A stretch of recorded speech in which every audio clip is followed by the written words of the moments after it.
কি রান্না করছো? এই যে ইলিশ ভাপা করব সরষে দিয়ে। তেল গরম হয়ে গেছে, কালো জিরে দিয়ে দিচ্ছি, দিয়ে মাছটা হালকা করে তেলে ভেজে নেব। ও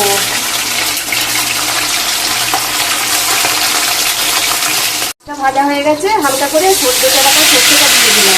এখানে কাশ্মীরি মেথি, হলুদ, নুন আর হচ্ছে কাঁচা লঙ্কা এরা ভেজে নিয়েছি। অল্প করে একটু জল দিয়ে দেবো,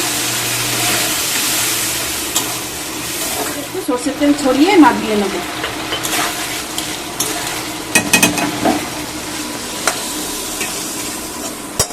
রেডি আমার সরষে ভাপা ইলিশ।